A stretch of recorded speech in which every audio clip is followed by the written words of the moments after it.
อรับประกันความสงบความปลอดภัยในโอกาสเฉลิมฉลองวันสถาปนาสาธารณรัฐประชาธิปไตยประชาชนลาวหรือวันชาติที่2ธันวาคมรอบ50 ปีและวันเกิดประธานไก่สอนพรหมวิหารผู้นำที่แสนเคารพรักของปวงชนลาวทั้งชาติครบรอบ105 ปีคณะบ้านจอมมณีเมืองไซเศรษฐานครหลวงเวียงจันทน์ก็ได้มีการเอาใจใส่เฮ็ดเวียกงานป้องกันความสงบอย่างแข็งแรง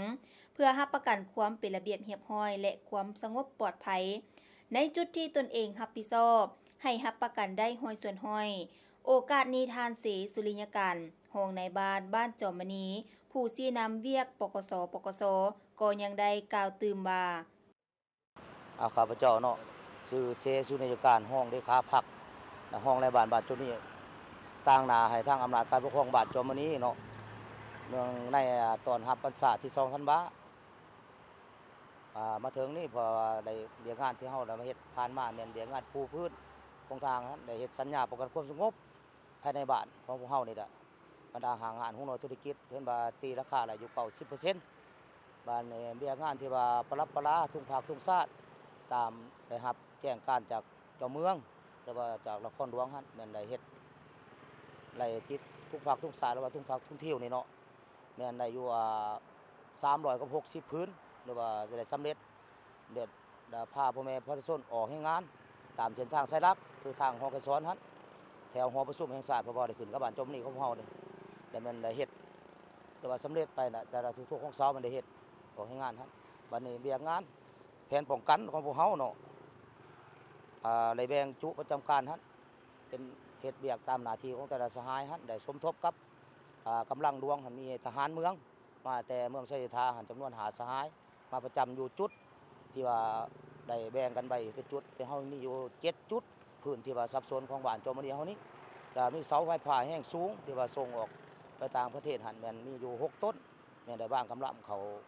เป็นป้องกันนะกำลังหลักตัวที่2แม่นได้สมทบกับปกสกลุ่ม1จอมมณีหั่นดาบัดกำลังที่ว่ากรมกองอ้อมข้างที่ว่ามีกรมใหญ่พลามีกรมรถตังมีค่ายหากรม208เนาะ209อยู่นี่แน่กับกรมกีฬากองทัพแล้วก็กรมเศรษฐกิจกรมทหารราชวงศ์ในจุเฮาได้เป็นสร้างสมทบกันเรื่องงานป้องกันศาสตร์เพื่อให้มีความสงบอยู่ในภายในบ้านเฮานี่2มาได้ปลุกระลมบรรดาห้างห้านหูหน่วยธุรกิจเพื่อสุขยุเรื่องงานเป็นน้ำดื่มหรือว่าเป็นอาหารที่ว่าแห้งหั่นน่ะเพื่อสุขยุเรื่องงานป้องกันศาสตร์ป้องกันความสงบหั่นอันที่4มาเนี่ยแม่นได้ปลุกระลมพ่อแม่ประชาชนหรือว่าเป็นน้องสหพันธ์แม่หญิงหรือว่าสาวหนุ่มแนวโฮมมาต้มข้าวเปียกหรือว่าหยังแต่ละคืนหั่นเฮาประจำการแม่นเฮาเข้าแต่วันที่28ฮอดวันที่3แม่นตัวเฮาก็ตามกระเทิงเพิ่นน่ะเฮ็ดแบบนั้นเนาะเฮาก็จะเฮ็ดตามแผนของเพิ่นหั่นเรียกว่าในช่วงเฮาประจำการเดิมแต่วันที่28เข้ามาฮอดวันที่30มื้อนี้หั่นสภาพเห็นว่าบ่มีหยังเกิดขึ้นในบ้านเฮาเนาะเรียกว่าสงบดีโดยพื้นฐานนั่นแหละเพราะว่าเป็นบ้านของเฮาเป็นบ้านพนักงานทหารตำรวจความเอาอยู่95%พอขาเซาขายมีแต่5%ของบ้านจอมมณีเฮาแนะนำต่างหน้าอำนาจการปกครองเนาะบ้านจอมมณีของพวกเฮาขออวยพรใส่ในทางคณะภาคเนาะกับพ่อแม่ประชาชนภายในบ้านจงมีสุขภาพเข้มแข็งพร้อมกันปฏิบัติหน้าที่งานให้สำเร็จขอขอบใจเคียงคู่กับการจัดตั้งปฏิบัติหน้าที่เวียกงานป้องกันความสงบของกำลังปกสบ้านก็ยังได้มีบรรดาคณะสาพันธ์แม่หญิงบ้านที่ยามใดก็ได้เคียงบ่าเคียงไหลประกอบส่วนเฮ็ดเวียกป้องกันความสงบพร้อมทางได้มีการแบ่งจุแม่หญิงให้มีการประจำการในการแต่งกินสวยกำลังปกสตื่มอีกซื้อนางพวงวันคำกีแก้วเนาะเป็นประธานสาพันธ์แม่หญิงบ้านโจมณีอันเวียกหลักๆของสาพันธ์แม่หญิงเงินช่วงอันก็เป็นว่าประกอบส่วนอันแต่งกินเฮ็ดต้มข้าวเปียกเริ่มแต่วันที่18มาเป็นมื้อนี้เป็นมื้อที่3เนาะก็ได้มาประจำการนำไอ้น้องปกสเพื่อว่าเฮ็ดอาหารการกินให้เพราะอันที่ว่าเวรยามป้องกันความปลอดภัยของบ้านเฮานี่ได้อยู่ได้กินนั่นนะบ้านเฮานี่ก็ถือว่าก็มีอันคือกระบวนการคือจังซี่เนาะมี ไอ้น้องปกสแล้วก็ทหารตำรวจลงเวรยามก็ถือว่าความสงบปลอดภัยบ่มีหยังเกิดขึ้นเนาะอันนี้ก็ขอเหี่ยวห้องเทิงเงินพ่อแม่ประชาชนบรรดาเผ่าที่ว่าอยู่ในบ้านจอมณีของพวกเฮาเนาะก็รักษาความ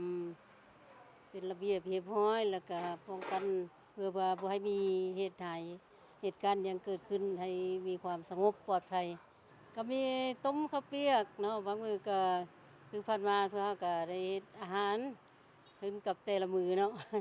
เจ้าก็นอกจากแต่งอยู่แต่งกินแล้วก็ยังได้ประกอบส่วนเนาะแม่หญิงเฮาก็ได้ประกอบส่วนเคียงบ่าเคียงไหล่มาประจำกันแล้วมันไอ้น้องปกสมาประจำการแล้วก็ดึกสมควรแล้วก็พากันเมื่อนอกจากที่ว่ามาประกอบส่วนอันนี้แล้วเนี่ยก็สาพันธ์แม่หญิงพวกเฮาก็ถือว่าเฮาหันสมควรเนาะได้ประกอบทุกเวียกงานนั่นแหละประกอบส่วนในทุกเวียกงานที่ว่าสมมุติว่าอนามัยบ่รักษาความสะอาดบ่ก็ได้เข้าร่วมทุกขบวนการนอกจากนั้นแล้วพวกเราก็ยังได้เข้าร่วมขบวนการนั้นที่ว่าปักธงศาสตร์ธงพักธงทิวอหยังประดับประดาข้าพเจ้าในนามต่างหน้าเอ๋ยน้องสาพันธ์แม่หญิงของพวกเราก็ขออวยใจให้พรทางภาครัฐทางการเทิงเนาะตลอดฮอดพ่อแม่ประชาชนภายในบ้านให้ป้องกันอยู่ดีมีแห้งแล้วก็มีโศกมีไสตลอดไปเจ้า การเฉลิมฉลองวันสถาปนาสาธารณรัฐประชาธิปไตยประชาชนลาวหรือวันชาติที่2ธันวาคมครบรอบ50 ปี และวันเกิดประธานไก่สอนภูมิหันผู้นำที่แสนเคารพฮักของปวงชนลาวทั้งชาติครบรอบ105 ปี ในปีนี้ก็ยังเป็นอีกงานบุญบางใหญ่หนึ่งที่เต็มไปด้วยความหมายความสำคัญทางด้านประวัติศาสตร์เต็มไปด้วยความปิติยินดีและภาคภูมิใจของปวงชนลาวทั้งชาติ